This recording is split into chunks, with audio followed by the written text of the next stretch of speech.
Well, good afternoon and welcome back to the channel. If you've watched some of my previous videos, you know that right now I am about 6 weeks into my preparation for Ironman 70.3 Rockford in June of 2026. So this year I started training for an Ironman 70.3 triathlon as my big race goal of the year.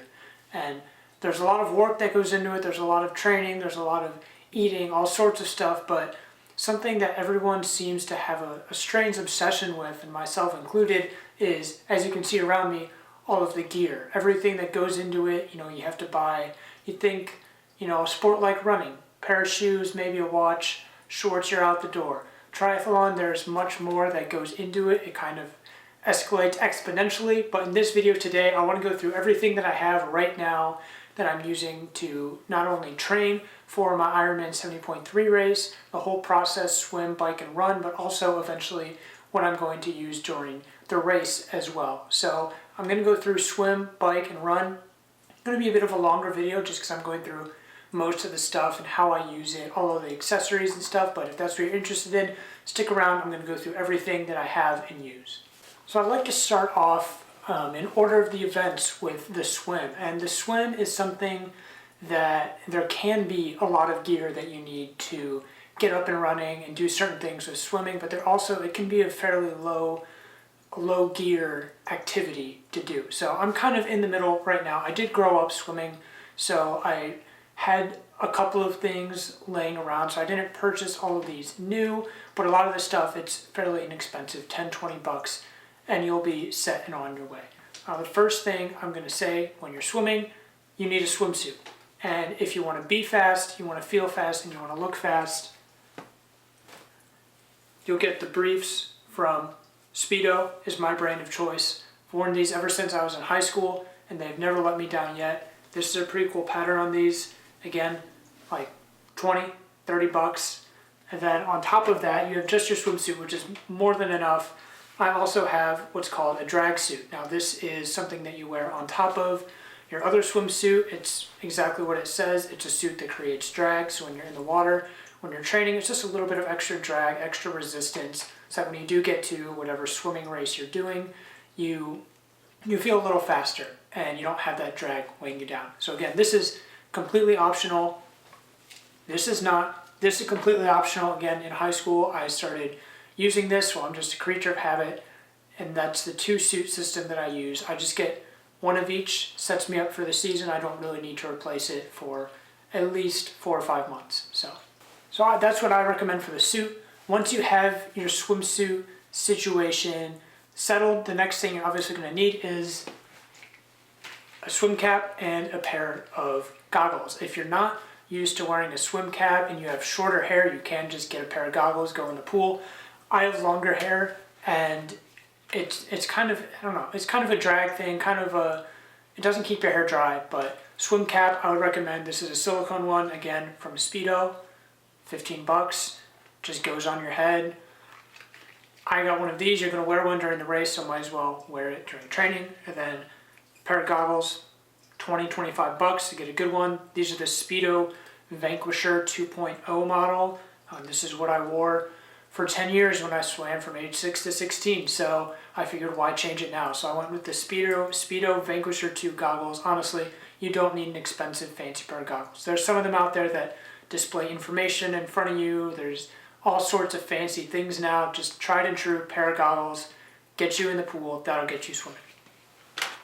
So you got your swimsuit, you got your goggles and your cap. That'll get you in the pool, and that will get you swimming. You need a towel.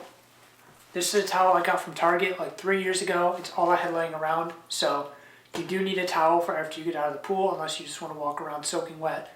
That's your prerogative. But towel, you can get one for super cheap. Go to Target, go to Meijer, go to Walmart, doesn't really matter.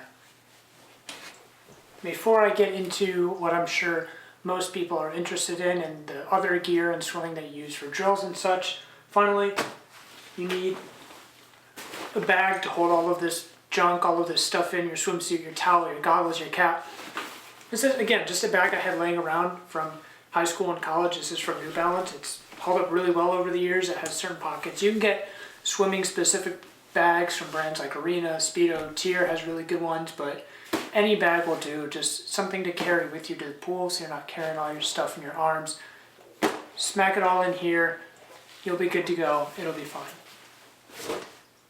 Okay, so you have a bag, you have a swimsuit, goggles, cap, everything you need to get in the pool and swim, and you're starting to do drills and you're starting to do technique work, and you need other things to go with it. This is a pole buoy. You put it right between your legs when you're swimming. You don't kick, it raises your hips up, and it enables you to really focus on your stroke and certain specific upper body swimming drills without having to worry about your back end sinking when you're not kicking. So a pole buoy will run you like $10. Go on Amazon, get the cheapest one they have. When you're doing your drills and you're not kicking, throw it between your legs, your hips will automatically raise up, your back end will raise up completely. It's super useful in the pool anytime you're doing pole drills, anytime you're doing drills that don't involve kicking. Honestly, pole buoy, especially for half Ironman, because you're not doing as much kicking in a half Ironman as a sprint swimming race, pole buoy is going to be your best friend for Ironman swim training. Finally, to wrap up our swim section, to go along with the pole buoy, you're going to want to focus on your pole with paddles. These are paddles from Finis is the brand. These are like $30. You kind of seeing a pattern here. Everything's $20 or $30, but there's a lot of things. So what are paddles and what do I use them for? So when I put the pole buoy in between my legs, that means I'm not kicking.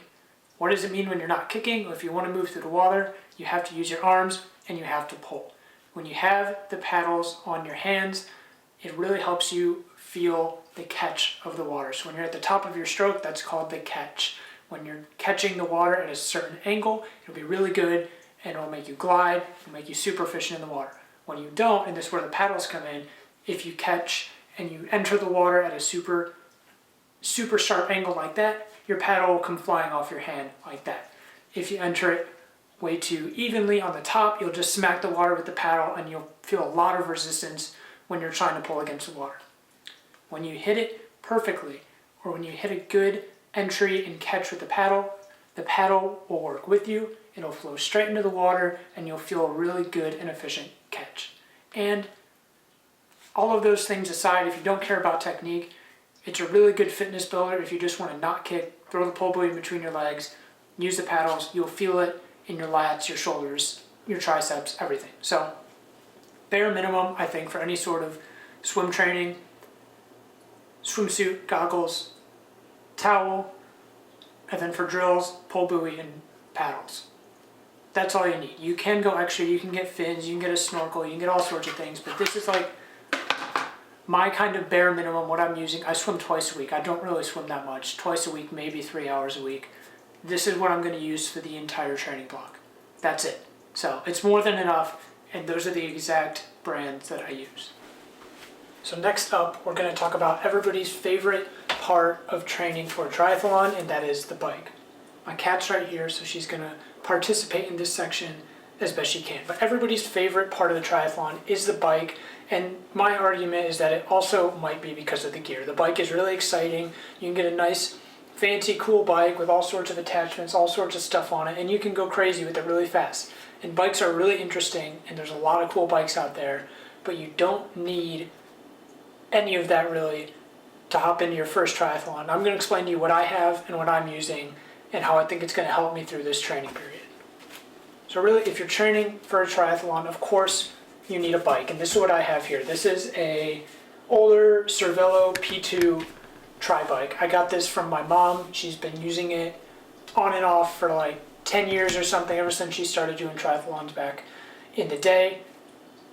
This is like tried and true. This works. Get a bike off of Facebook Marketplace, go spend $500, $1,000, get a bike that's been around a little bit, that works for you, and that's not going to cost you $8,000 or $10,000. So that's what I have right here. This is gracefully passed down to me, so now I have an older Cervelo P2 tri-bike, which honestly has everything that I need for now.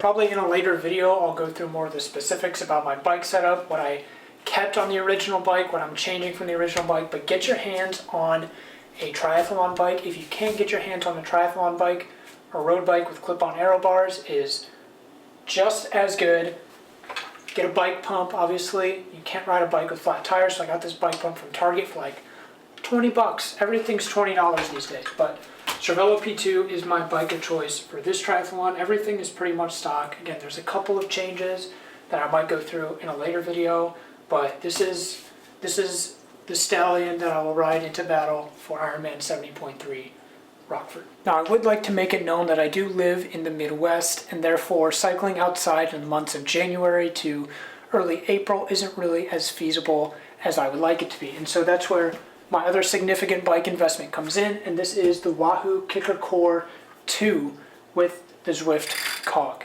Now, this is an indoor trainer. It's one of the newer models because I got some Christmas money and I wanted to splurge a little bit because I know I'm going to be sat on this thing for 10 hours a week all winter. But this is the Wahoo Kicker Core 2. It's a smart trainer, so you hook up the bike to it, take off the back wheel, connects via Bluetooth to my computer on Zwift, and it gives you all of the data and everything that you would see just as if you're riding outside, but you're inside. So this is actually probably my biggest and most important investment. I would do this 100 times out of 100 if I had to make this investment again to get the training miles in the winter inside on the bike that I'm going to be riding. This is a fantastic choice.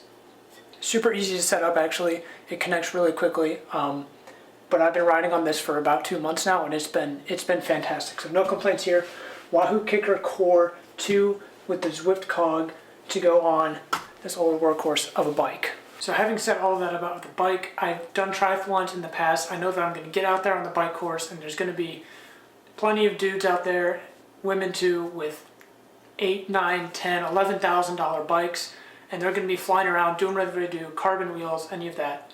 That would be awesome if I could afford it. I can't, and I don't have any sponsors, so I'm going to be riding pretty much stock on this bike for this triathlon. I don't have the fitness, or I feel like my engine isn't big enough to warrant me going out and getting a $9,000 carbon frame bike, so this bike is going to be perfect. Wheels, I'm going to keep completely stock, everything in the drivetrain completely stock.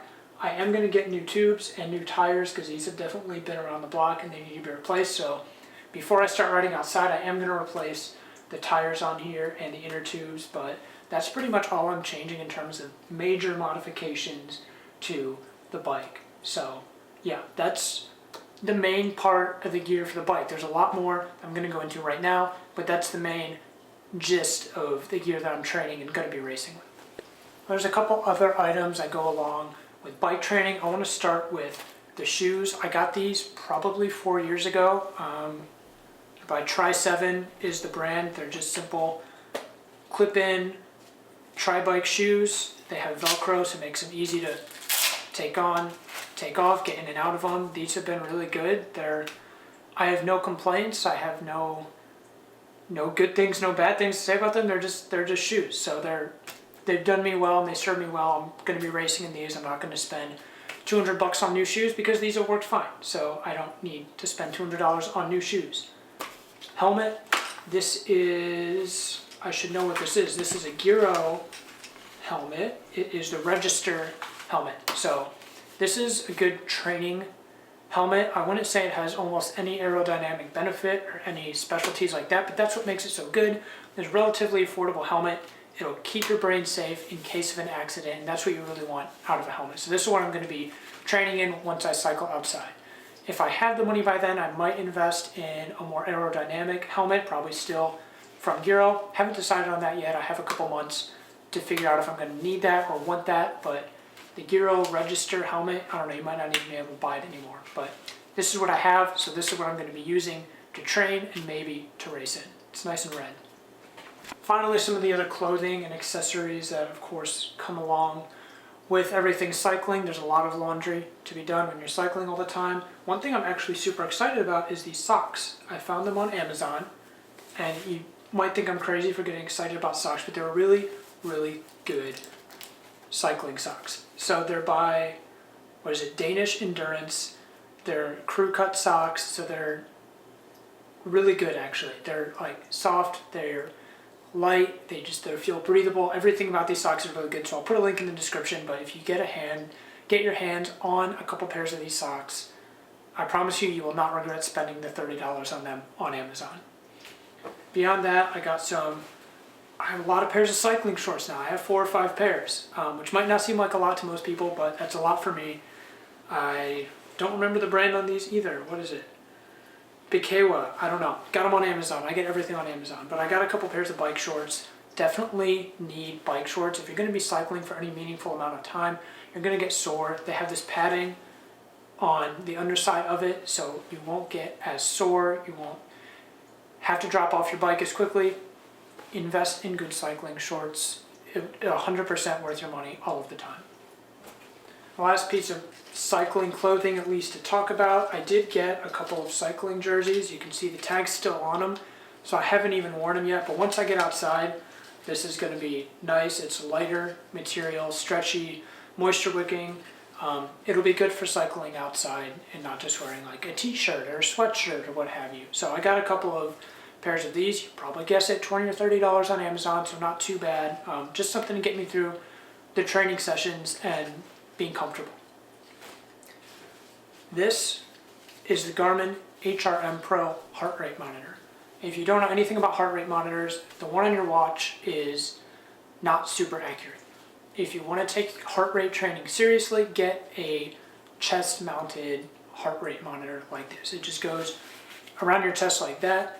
It's so accurate. This is like $100. You can connect it to Bluetooth to your watch, to Zwift, to I'm sure some of the fancy treadmills these days. This has been a fantastic investment over the past 3 years. So I use this all the time. Every single time I'm on the bike, I can see what exactly my heart rate is, how much effort I'm putting out. It is fantastic. So Garmin HRM Pro, I'm sure there's a second version by now that I haven't gotten, but this heart rate monitor is fantastic. No problems with it. It's been so good to me and it's been so helpful. Finally, now we get to the fun part I'm sure you've all been waiting for, is what gear am I using to train for the run portion of this race, and what gear am I going to, more importantly, race in for the run portion of this race. So before we get into the shoes and the shorts and all that fancy fun stuff, the tri-suit. This doesn't really fall into swim, bike, or run category because it's all three. The last time I competed in triathlon, I used this tri-suit. This is from Synergy. If you look them up on Amazon, you will find them, I promise. Super good tri-suit. Wasn't terribly expensive. There's tri-suits range from like $50 up to like $600. So this was somewhere in the middle of that range. Surprisingly really good quality tri-suit. I'm probably not going to wear this same exact one this year. I'm probably going to get a new one just because this one's a little bit older and I want a different color because the red it's a little bit out of date for my aesthetic. But this tri-suit is a one-piece tri-suit. It's got no sleeves. So some people prefer sleeves for a longer race. I don't know. I just like the sleeveless look and feel of this one. It's got a halfway chest zipper on the front. It's got pockets on the back and on the side of the legs. This was a fantastic investment. If you're considering tri-suit, no tri-suit, or if you're advanced which one to get, this is a good affordable option, and it treated me really well. So I'm going to be getting another one of these, if not this specific one, a very similar brand and a very similar style to this tri-suit. So this is to represent that I'm going to be racing in something very similar to this come June, to be decided. Now I get to talk about probably one of my favorite parts, which is all the gear and stuff for the run. So a little bit of background, I grew up running. I ran in middle school and high school. I didn't run in college. I picked it up a little bit the last year. I ran a marathon or two, but I have a long history, long background of running. And there's a lot of gear and stuff, and I'm sure you see it all over the internet, that you can get to get you started running. You can get super shoes. You can get super fancy watches. You can get a heart rate monitor like I just showed you. You can get like fancy glasses, hats, all sorts of stuff that you can take with you running.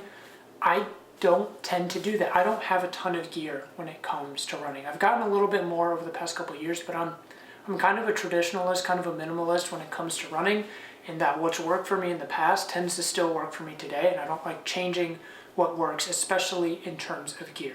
So I'm going to start with the shoes, and then I'm going to go into the clothing, and then some of the accessories and other gear that I have for training and running and for racing and running. Because I'm not just racing triathlon, I race, marathons, half marathons, 5Ks as well. first things first is the shoes. And the shoes that I'm training in this year are these white, very dirty Brooks Ghost Max, Ghost 2 Max. And if you've seen my videos last year, you know that for the past couple of years, I've ran exclusively in the Hoka Clifton 9 and the Hoka Clifton 10. You might be asking, why the switch to Brooks now? Well, I've had good experience with Brooks in the past, and these are, if you look and you look up the specs and whatever, they're very similar to the Hoka Clifton 9 and Clifton 10, and I got a really good deal on that. I got them for like $140, which is crazy. But the Ghost 2 Max by Brooks, these have been really good. For the limited time that I've worn them, they've been super good, super comfortable, super supportive. This is what I'm training in for the majority of the block. I might get another pair somewhere in the next couple months, but we'll see. Now, in terms of racing, this is where it gets fun. If you've watched my previous videos, you've also seen these, the Brooks Hyperion 2 Max. You're noticing a trend. Both these shoes are Max. So both of these have a little bit more cushion, a little bit more stability, which is something that I've noticed in the past I need for my feet. The Brooks Hyperion Max 2 also have a nylon plate in them, so they're not carbon fiber plated, they're not that aggressive, but these are still more of a tempo and a race shoe that I like. I think they've come out with the 3, so I'm probably going to get the Hyperion Max 3 before the 70.3 race, but these are really good shoes. If you're looking for a stability racing shoe, I would highly recommend these ones right here. I am, on race day, going to put these elastic shoelaces onto my race shoes for faster transitions, so putting my shoes on quicker off the bike. I'm not doing that now because I don't need to put my shoes on quickly when I'm just sitting at home, but that is something to invest in for your transition if you're looking to shave off a couple of seconds tying your shoes. And I know the question you've all been asking, Jack, what about hats? I've seen these hats sitting on the table the entire video and you haven't talked about them. I love hats. I have super long hair. It gets really annoying, especially in the summer. I love running in hats. And these hats are from Alter Ego Running. Again, I don't have a sponsor because I only have 100 subscribers. But Alter Ego Running, they make fantastic hats. They're super light. I mean, you can see right through them. I have 2 hats from Alter Ego Running. One of them I got for free, and one of them I got as a gift. These are super high quality hats. They will last you forever. They will cool your head. They will, whatever you want them to do for you, they will do for you. Alter Ego Running makes fantastic hats, so go buy them if you're looking for hats. Socks are next up on the chopping block. Features. I think every single runner I know runs in Features. They're like industry standard, fantastic running socks. You can never go wrong with Features. I got a bunch of pairs for Christmas. Features are the socks we're running in.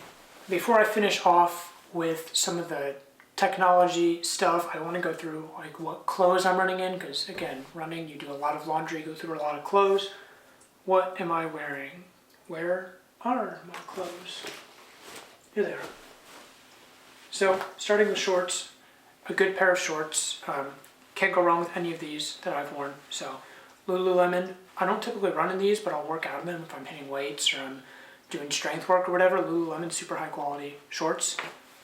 These are Nike running. I got these from the Chicago Marathon in 2024. These are super expensive, but super high quality shorts. If I had the money to spare on them, I would buy 100 pairs of these shorts. They're super light, they're super comfortable. I love these shorts. I would wear them every single day if I could. And finally, for like more of a racing style, half tights are pretty popular these days. So these are, you guessed it, they're from Brooks. We wear Brooks in this house, but these are Brooks half tights. I wore these in my past 2 marathons that I raced. They've done really well. They have really big pockets on the side for plenty of gels, which is something that I really wanted in half tights. So these are the Brooks. I think they're like this, what are they called? Like the Source 9 or whatever. But Brooks half tights, they have really big pockets on the side. That's important to me, so that's what I wear. When it's cold out or raining, I need a jacket to wear because I can't just run in like a long sleeve. I'll get all wet and I'll get sick and it'll be horrible. But this is also, you guessed it, from Brooks. So this is a really high quality Brooks jacket. You can wear this when it's windy out. It's kind of acts as a windbreaker. It's not waterproof, but it's water resistant. And you can wear it when it's cold. It's just kind of another layer that you can take off easily. This has been super good for the past couple of years. I love it. Brooks makes super high quality shoes and clothing. So if you haven't tried them out and you're looking for something, go shop with Brooks.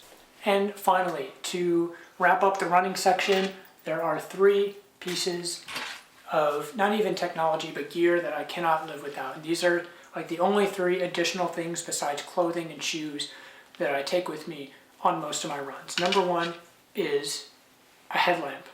If you're working a job and you have to get up in the morning, especially in the Midwest in the winter, it is pitch dark outside. You don't want to get hit by cars. You don't want to get hit by an animal. You want to see where you're going. Get a headlamp. This one, my mom got it on Amazon for a trip we went on, and I don't know how much it was, but it's super good. Ever-ready headlamp. When it's pitch dark out in the morning, again, you can save yourself getting hit by a car, running into somebody, tripping, falling, breaking something. Just pop this on, bam, there you go. It's super bright. You can see everything in front of you. Everybody around you can see you. Get some sort of light if you're running in the dark. Don't run on the sidewalks or the roads in the pitch dark without some sort of light. Invest in something. Number 2 is my watch. This is the Garmin Venue. It is not a fancy watch. It has GPS tracking, connects to Garmin Connect. I can put workouts on there. It tracks quite a few activities, run, bike, strength, walk, whatever. It is not a super fancy watch. There are some watches out there that are like $600. I would love to have those watches, but I'm not going to spend $600 on a watch. So this does everything I need. It gets time, distance, pace. It even gets heart rate, which again, I said it's not very accurate, but it gets heart rate, so it gets everything I need. It's worked. It's fantastic. Garmin makes really high quality watches. And lastly, this is a handheld water bottle that you can take with you on your long runs. You might be saying, that's not a piece of technology. That's not really a piece of gear. But for the longest time, I was anti taking water with me when I ran. If I wanted to stop for water, I'd stop at a bathroom or a store or something, get a drink of water. But I started doing long runs for marathon prep in the 20-mile range, and it was so much easier to just have this with me. There's some soft water bottles out there. This is a hard Camelback water bottle. You just put your hand right through it. It has a little carrying section here for your keys, gels, anything else. This has been a phenomenal investment. This was like $50, and it's lasted me like 3 years, and it's been fantastic. It's helped me on so many 95-degree days with the 20-mile long run when I cannot find water and I have this with me. It's great. It holds, I don't even know, 24 ounces, something like that. It's fantastic. If you haven't invested in one of these and you're doing 17, 18, 19, 20-mile long runs, get a handheld water bottle. You will never do a long run like that without one, ever again.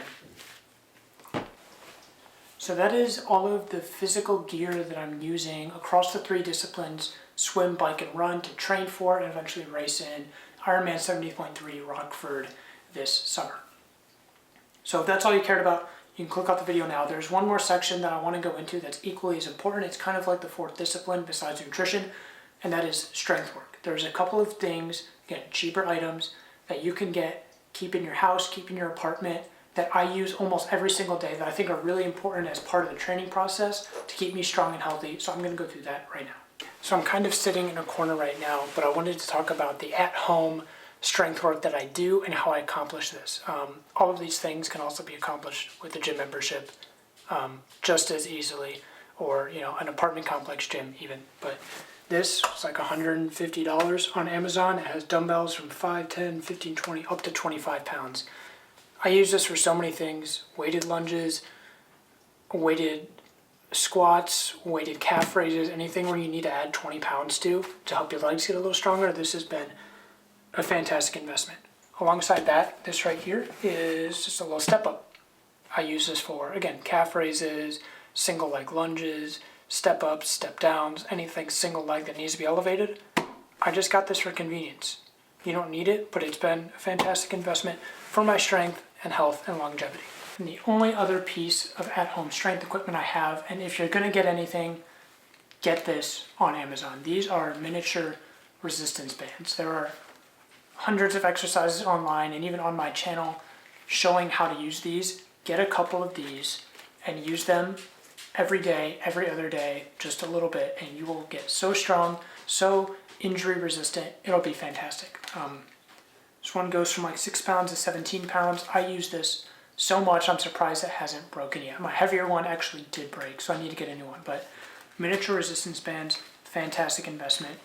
Always, always, always have a pair of these. In terms of recovery, standard foam roller, one on the ground, one as a stick for when I travel.